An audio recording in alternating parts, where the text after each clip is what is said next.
ጤና ይስጥልን የተወደዳችሁ ተከታታዮቻችን ምጣኔ ሀብታዊ እድገት ለማህበራዊ ዋስትናችን በማለት ተግቶ ከሚሰራው ገበያ ሚዲያ የጥር 27 ቀን 2018 ዓ.ም የዕለቱን የምዕራፍ 1 የዜና ዘገባችንን ይዘንላችሁ ቀርበናል። የዜና ዘገባችንን ስፖንሰር ያደረገልን አጋራችን ደግሞ የሮሃ ፎሬክስ ቢሮ ነው። በዜና ዘገባችን ላይ የሮሃ ፎሬክስ ቢሮን የዕለቱን የውጭ ምንዛሬ ተመን መረጃ እናጋራችኋለን። በዜናዎቻችን ላይ ደግሞ የተመረጡ ምጣኔ ሀብታዊ ማህበራዊና ሌሎች ወቅታዊ እንዲሁም አዳዲስ ጉዳዮችን አካተናል። እንድትከታተሉ እንጋብዛችኋለን። በቅድሚያም አርዕስቶችን ጠቅላይ ሚኒስትር ዶክተር አብይ አህመድ በትላንትናው ዕለት በፓርላማ ያንጸባረቁትን አቋም ተከትሎ ኤርትራ ምላሽ ሰጠች። በምላሹም የተነሱ አነጋጋሪ ጉዳዮችን በዝርዝር ይዘናል፣ የምትሰሙት ይሆናል። ኢትዮጵያ የነዳጅ ድጎማን ሙሉ በሙሉ ልታነሳ መሆኑ ቢገለጽም ከትላንትናው የጠቅላይ ሚኒስትሩ ንግግር ጋር ተቃራኒ መሆኑ አነጋጋሪ ሆኗል። ሙሉ መረጃውን እናደርሳችኋለን። ከባህር ማዶ መረጃዎቻችን መካከል ደግሞ በስምሪት ላይ በሚገኘው የአሜሪካ የባህር ኃይል አውሮፕላን ተሸካሚ መርከብ ላይ አደጋ ለማድረስ የሚችል እንቅስቃሴ አሳይታለች የተባለች የኢራን ሰው አልባ አውሮፕላን በአሜሪካ ጦር መመታቷ ተሰምቷል። ይህን የአሜሪካ ጥቃት ተከትሎስ ኢራን ምላለች? ሙሉ መረጃውን በዝርዝር ይዘነዋል። በጣፋጭ መጠጦች ላይ የ50 በመቶ የዋጋ ጭማሪ እንዲደረግ ጥሪ ቀረበ። ይህን ተከትሎም ጥብቅ ማሳሰቢያ ተላልፏል። በዝርዝር ይዘነዋል። የተወደዳችሁ የገበያ ሚዲያ ተከታታዮቻችን እነዚህንና ሌሎች ኢኮኖሚያዊ፣ ማህበራዊና ፖለቲካዊ መረጃዎቻችንን ይዘንላችኋል። አሁን ደግሞ በዝርዝር ወደምንመለከታቸው መረጃዎቻችን እናልፋለን።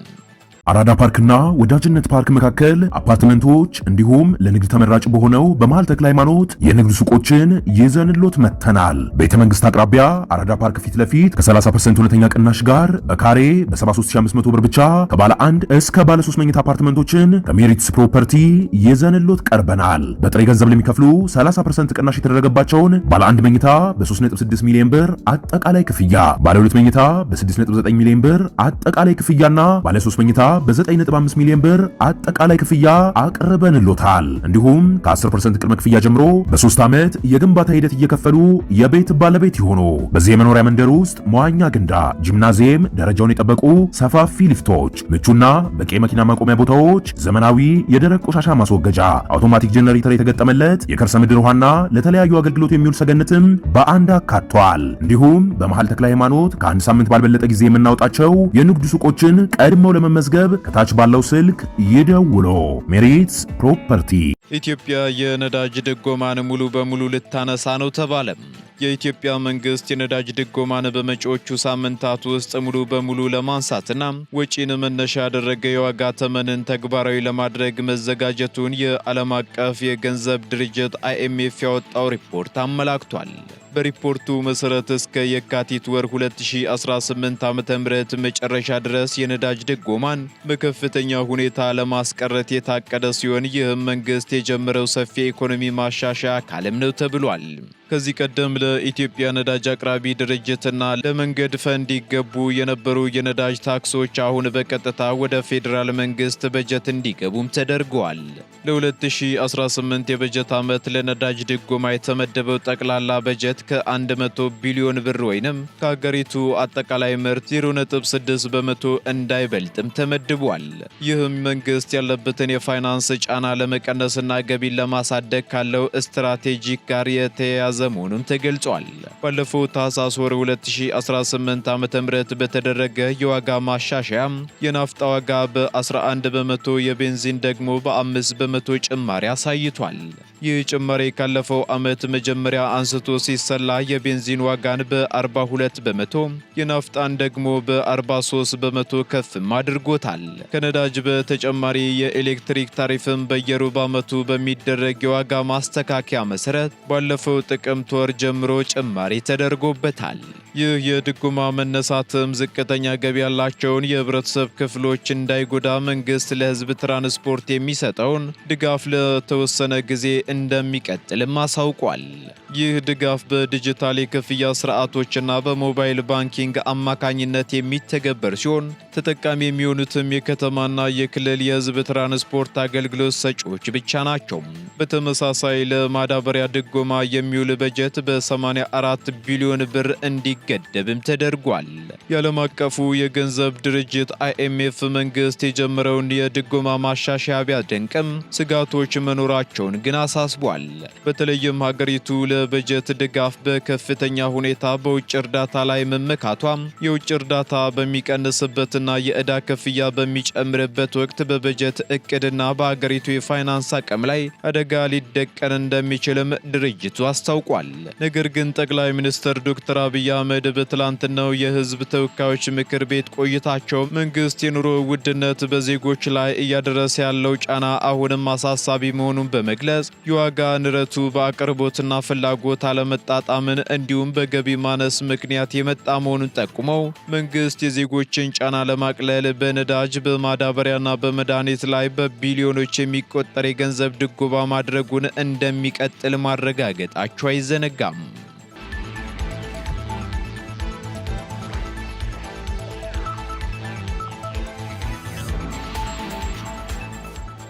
የኢትዮጵያ ፌዴራል ፖሊስ የተሽከርካሪ ሰሌዳ መቀየሩን አስታወቀም። የኢትዮጵያ ፌዴራል ፖሊስ ዛሬ ጥር 27 ቀን 2018 ዓ.ም የተሽከርካሪ ሰሌዳ መቀየሩን ይፋ አድርጓል። ከ50 ዓመታት በላይ አገልግሎት ላይ የነበረው የፌዴራል ፖሊስ ተሽከርካሪ ሰሌዳ የተዘበራረቀና ወጥነት የሌለው እንዲሁም ለቁጥጥር አመቺ እንዳልነበር የፌዴራል ፖሊስ ሎጂስቲክ ዋና መምሪያ ኃላፊ ረዳት ኮሚሽነር እሸቱ ፊጣ ተናግረዋል። ረዳት ኮሚሽነሩ አያይዘውም አዲሱ የተሽከርካሪዎች ሰሌዳ ከቴክኖሎጂ ጋር የተሳሰረና ከመረጃ ቋት ጋር የተጣመረ መሆኑን አንስተዋል። ሰሌዳውን በህገወጥ መንገድ የማይባዛ ሚስጥራዊ መለያዎችን የያዘ መሆኑን ጠቁመው ለቁጥጥር እንዲሁም የሥራ እንቅስቃሴን ቀልጣፋ ከማድረግ አኳያ ከፍተኛ አስተዋጽኦ ይኖረዋልም ብለዋል። በተጨማሪም የተሽከርካሪ ሰሌዳው የኢትዮጵያ ፌዴራል ፖሊስን ዓለም አቀፍ ተወዳዳሪነት ከማላቅ ረገድ ሚናው የጎላ መሆኑን ገልጸው ለህዝቡ የሚመጥን አገልግሎት ለመስጠት እንዲሁም የወንጀል ምርመራና ክትትል ስራን ለማሳለጥ አጋዥ እንደሚሆንም አመላክተዋል። ከሶማሊያና ደቡብ ሱዳን ጋር በኤሌክትሪክ ኃይል ለመተሳሰር አዲስ መሠረተ ልማት ሊገነባ መሆኑ ተሰማም።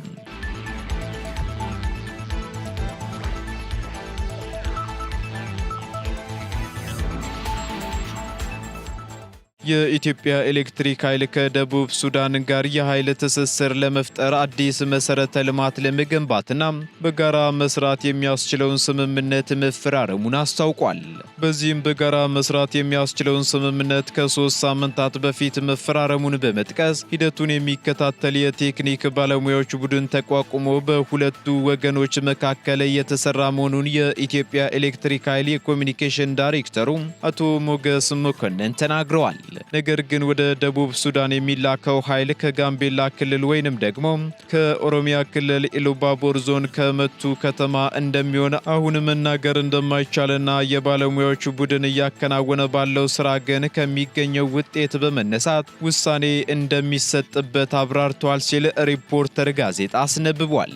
የባለሙያዎቹ ቡድን ጥናት መቼ ይጠናቀቃል የሚል ጥያቄ የቀረበላቸው አቶ ሞገስ በዚህ ጊዜ ይጠናቀቃል ተብሎ በእርግጠኝነት መናገር እንደማይቻል ገልጸው ነገር ግን በሁለቱም ወገኖች እየተሰራበት እንደሚገኝና ውጤቱን በጋራ እንደሚቀርብ ተናግረዋል። በሌላ በኩል ሶማሊያ ከኢትዮጵያ ኤሌክትሪክ ኃይል ማግኘት እንደምትፈልግ የሚገልጽ መግለጫ መስጠቷን እንጂ ዝርዝር ስራዎች እንዳልተጀመሩና እስካሁን ድረስ የተዘረጋ መሰረተ ልማት ስለሌለ ይህ ሂደትም አዲስ በሚሰራ መሰረተ ልማት እንደሚከናወን አያይዘዋል ሲል ዘገባው አክሏል። ወደ ሶማሊያ የሚደረገው የመሰረተ ልማት ግንባታ በሶማሌላንድ በኩል እንዲያልፍ የማድረግ እቅድ እንዳለ የጠቆሙት የኮሚኒኬሽን ዳይሬክተሩ እርግጠኛ ሆነው መናገር እንደማይችሉ ግን ገልጸዋል። ኢትዮጵያ ከኬንያና ከጅቡቲ በተጨማሪ ወደ ታንዛኒያ 100 ሜጋዋት የኤሌክትሪክ ኃይል እየላከች መሆኑን የተናገሩት አቶ ሞገስ በኪሎዋት ሰዓት ኬንያና ታንዛኒያን የምታስከፍለው ታሪፍ ተመሳሳይ መሆኑንም አስረድተዋል። በተጨማሪም ለጅቡቲ የሚደረገው የኃይል ሽያጭ ደግሞ ከሁለቱ ሀገራት አንጻር ክፍያው ዝቅ ያለ መሆኑን ተናግረው ይህም ደግሞ ከ10 ዓመታት በላይ እንዳስቆጠረና እስካሁን ድረስ ማሻሻያ እንዳልተደረገበት ተናግረዋል።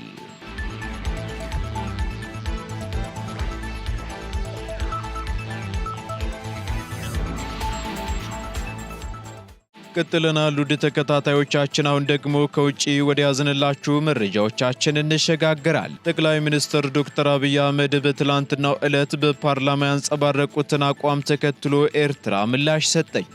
የኤርትራ የማስታወቂያ ሚኒስትር አቶ የማነ ገብረ መስቀል የኢትዮጵያው ጠቅላይ ሚኒስትር በትላንትናው ዕለት በሕዝብ ተወካዮች ምክር ቤት ያሳዩት አቋም የማታለልና ክህደት የተሞላበት ነው ሲሉ ከሰዋል። ሚኒስትሩ የኢትዮጵያ መንግስት መሪዎች ቀደም ሲል ኤርትራ ሰራዊት ይሰጡት የነበረውን ከፍተኛ ክብርና ምስጋና ወደ ጎን በመተው አሁን ላይ የሐሰት ትረካዎችን እየፈጠሩ መሆኑንም ገልጸዋል። እንደ አቶ የማነ ገለጻ ከሆነ ይህ አዲስ የተቀነባበረ ውንጀላ ኢትዮጵያ በኤርትራ ላይ ለያዘችው የጦርነት አጀንዳ እንደ ማምከኛና ማደናገሪያ የቀረበ ነውም ብለዋል። ሚኒስትሩ አክለውን በመግለጫቸው እንዳሳሰቡት የኢትዮጵያ መንግስት መሪዎችና ከፍተኛ የጦር መኮንኖች በሰሜኑ ጦርነት ወቅት ከዚያም በኋላ ለኤርትራ ሰራዊት የላቀ ምስጋና ሲያቀርቡ እንዲሁም የክብር ሜዳሊያዎችን ሲያበረክቱ እንደነበር በሕዝብ ዘንድ የሚታወቅ ሀቅ ነው ብለው ሆኖም አሁን ላይ የሚነገሩት ውሸቶች መንግስት ሉዓላዊ የባህር በር ፍላጎት በሚል ስም በኤርትራ ላይ የከፍተውን ተከታታይ የጦርነት አጀንዳ ለመደበቅና ምክንያታዊ ለመምሰል ሆን ተብሎ የተቀነባበረ ነው ሲሉም አስታውቀዋል። በተለይም ጠቅላይ ሚኒስትሩ በንግግራቸው ወቅት የጎላ ኮረብታ እንደ ምሳሌ መጥቀሳቸው በኤርትራ ላይ የታቀደውን ህገወጥና ኃላፊነት የጎደለው የጦርነት አጀንዳ ይፋ ያደረገ ተግባር ነው ሲሉም ጠቅሰዋል። ይህ ንጽጽር የኢትዮጵያ መንግስት እውነተኛ ፍላጎት ምን እንደሆነ በግልጽ ያሳየበት አጋጣሚ መሆኑን የጠቀሱት ሚኒስትሩ መንግስት የራሱን ድብቅ ዓላማ ለማሳካት የታሪክ ሽሚያና የቃላት ድራማ እየተጠቀመ ነው በማለት ትችታቸውንም ደምድመዋል። ነገር ግን ጠቅላይ ሚኒስትር ዶክተር አብይ አህመድ በትላንትናው ዕለት ለህዝብ ተወካዮች ምክር ቤት አባላት በሰጡት ማብራሪያም የኢትዮጵያ የባህር በር የማግኘት ጥያቄ የህልውና ጉዳይ በመሆኑ በባሌም ሆነ በቦሌ መሳካቱ የማይቀር መሆኑን ገልጸው መንግስት ጥያቄውን በዲፕሎማሲና በሰጥቶ መቀበል መርህ ለማሳካት ጥረት እያደረገ መሆኑንና ጉዳዩን በሰላምና በድርድር መጨረስ ለቀጠናው ሰላም አስፈላጊ መሆኑን ማሳሰባቸው አይዘነጋም።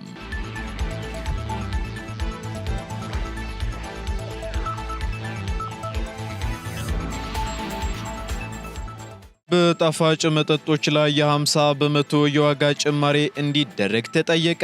በዓለም አቀፍ ደረጃ ለሞትና ለበሽታ ምክንያት የሆኑ ጉዳዮችን ለመቀነስ ሀገራት በትንባሆ በአልኮልና በጣፋጭ መጠጦች ላይ የጣሉትን ታክስ እንዲያሻሽሉ የዓለም ጤና ድርጅት አሳስቧል። ይህ ማሳሰቢያም የተሰጠው በጄኔቫ በተካሄደው የድርጅቱ 158ኛ የሥራ አስፈጻሚ ቦርድ ስብሰባ መክፈቻ ላይ ሲሆን 3 በ35 የተሰኘ አዲስ ዓለም አቀፍ ንቅናቄ ይፋ በተደረገበት ወቅት ነው። ይህ ንቅናቄም በዋናነት የሚያተኩረው እስከ ፈረንጆቹ 2035 ዓመት ድረስ በትንባሆ በአልኮልና በጣፋጭ መጠጦች ላይ የዋጋ ጭማሪ እንዲደረግ የሚጠይቅ መሆኑን የድርጅቱ ዋና ዳይሬክተር ዶክተር ቴድሮስ አድሃኖም ተናግረዋል። በዚህም ደግሞ ሀገራት በእነዚህ ምርቶች ላይ የሚጥሉትን የታክስ መጠን በመጨመር ትክክለኛ የገበያ ዋጋቸው ቢያንስ በ50 በመቶ እንዲያድግ ማድረግ እንደሚኖርባቸውም አሳስበዋል። ዶክተር ቴዎድሮስ አክለውም የታክስ ጭማሪው ሁለት ዋና ዋና ጥቅሞች እንዳሉት ገልጸው በአንድ በኩል እንደ ስኳር በሽታ፣ የልብ ህመምና ካንሰር ያሉ ተላላፊ ያልሆኑ በሽታዎችን ስርጭት ሲቀንስ፣ በሌላ በኩል ደግሞ ለመንግስታት ተጨማሪ ገቢ ያስገኛል ብለዋል። ሆኖም ግን ሀገራት ከውጭ በሚገኝ እርዳታ ላይ ጥገኛ ከመሆን ወጥተው የራሳቸውን በጤና በጀት በሀገር ውስጥ ሀብት እንዲሸፍኑ የጤና ታክስ ቁልፍ መሳሪያ ነው ሲሉም አሳስበዋል።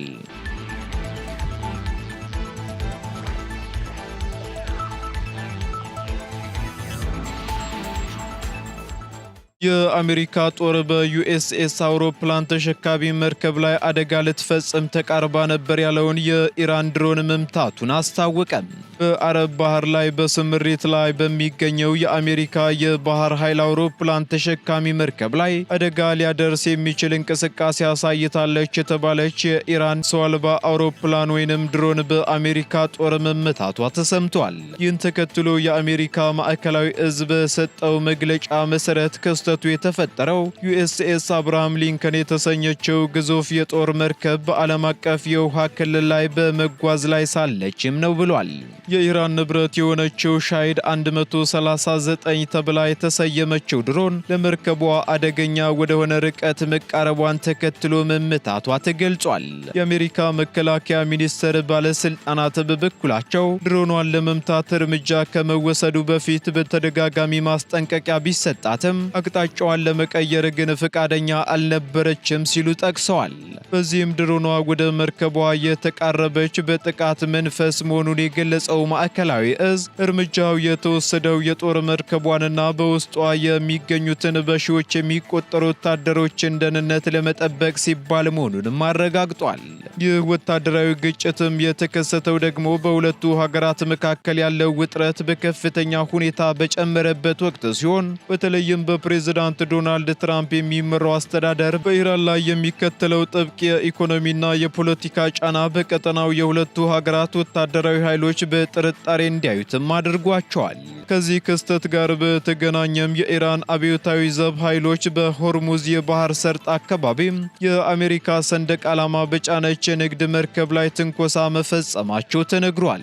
የዋይት ሃውስ የብሔራዊ ደህንነት ምክር ቤት በጉዳዩ ላይ በሰጠው መግለጫ አሜሪካ ጥቅሟንና ወታደሮቿን ለመከላከል አስፈላጊውን እርምጃ ሁሉ መውሰዷን እንደምትቀጥል አስታውቋል። በሌላ በኩል ኢራን ድሮኗ ለመደበኛ የክትትል ስራ በራሷ የባህር ክልል አካባቢ ስትበር እንደነበር በመግለጽ የአሜሪካን እርምጃ ኮንናለች።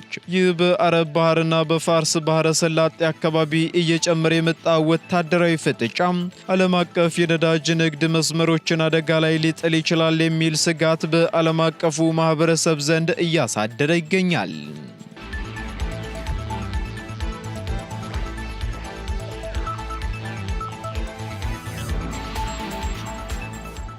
ሶማሌላንድ ከእስራኤል ጋር ወታደራዊ ትብብር የመመስረት ፍላጎት እንዳላት ገለጸች። የሶማሌላንድ ፕሬዝዳንት አብዱራህማን መሐመድ አብዱላሂ ሀገራቸው ከእስራኤል ጋር የንግድ ትብብር ለመጀመር መዘጋጀቷንና ለቴል አቪቭ ደግሞ የማዕድን ቁፋሮ ፈቃድ ለመስጠት ቃል መግባታቸውን ለሮይተርስ ተናግረዋል። ፕሬዝዳንቱ ሶማሌላንድ ያሏትን እንደ ሊቲየም፣ ነዳጅና ግብርና ያሉ ያልተነኩ ሀብቶች ለእስራኤል ኩባንያዎች ክፍት እንደሚያደርጉ የጠቀሱ ሲሆን ስምምነቱ ደግሞ በቅርቡ እውን እንደሚሆን ሙሉ እምነት እንዳላቸው ተናግረዋል። ይህ የኢኮኖሚ ትብብርም ሶማሌላንድ ዘመናዊ የቴክኖሎጂ ድጋፍ እንድታገኝ የሚያስችላት መሆኑ ተገልጿል። ይህ ስምምነት የሚመጣው ሶማሌላንድ የሊቲየም ሀብቷን ለማልማት በ2024 ከሳውዲ ኪሎማስ ኩባንያ ጋር ካደረገችው ስምምነት በመቀጠል ነው ተብሏል። ፕሬዝዳንት አብዱላሂ ከንግድ ባለፈም ከእስራኤል ጋር ወታደራዊ ትብብር የመመስረት ፍላጎት እንዳላቸው ቢገልጹም እስካሁን በሀገሪቱ ምድር ላይ የእስራኤል ወታደር ሰፈር ለመገንባት የተጀመረ ንግግር አለመኖሩን አረጋግጠዋል። በእስራኤል በኩልም የቀረበላቸውን የጉብኝት ግብዣ የተቀበሉት ፕሬዝዳንቱም እስራኤል ለሶማሌላንድ የሰጠችውን ዲፕሎማሲያዊ እውቅናም አድንቀዋል። ሆኖም ይህ የእውቅና እርምጃ በጎረቤት ሶማሊያ፣ በቻይና፣ በቱርክ፣ በግብፅና በአፍሪካ ህብረት ዘንድ ከፍተኛ ተቃውሞን እንዳጋጠመው ይታወሳል። ፕሬዝዳንቱ አያይዘውም አሜሪካና የተባበሩት አረብ ኤምሬቶችም የእስራኤልን ፈለግ በመከተል ለሶማሌላንድ እውቅና እንዲሰጡ ጥሪያቸውን አቅርበዋል ሲል ቢቢሲ አስነብቧል።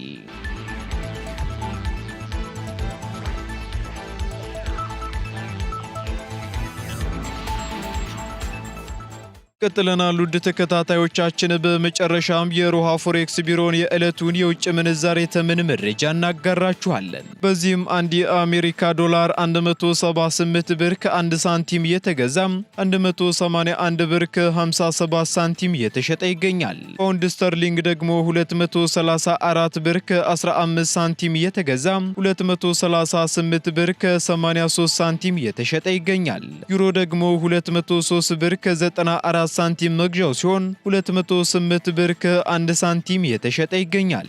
ስዊስ ፍራንክ 221 ብር ከ22 ሳንቲም መግዣው ሲሆን መሸጫው ደግሞ 225 ብር ከ64 ሳንቲም ሆኗል። የተባበሩት አረብ ኤምሬት ድራም እንዲሁ 47 ብር ከ57 ሳንቲም የተገዛ 48 ብር ከ52 ሳንቲም የተሸጠ ይገኛል። የሳውዲ ሪያል እንዲሁ 46 ብር ከ90 ሳንቲም መግዣው ሲሆን መሸጫው ደግሞ 47 ብር ከ83 ሳንቲም ሆኗል። በተጨማሪም የቻይናው ዩዋን 24 ብር ከ58 ሳንቲም የተገዛ 25 ብር ከ7 ሳንቲም የተሸጠ መሆኑን የሮሃ ፎሬክስ ቢሮ የዕለቱ የውጭ ምንዛሬ ተመን መረጃ ያመላክታል።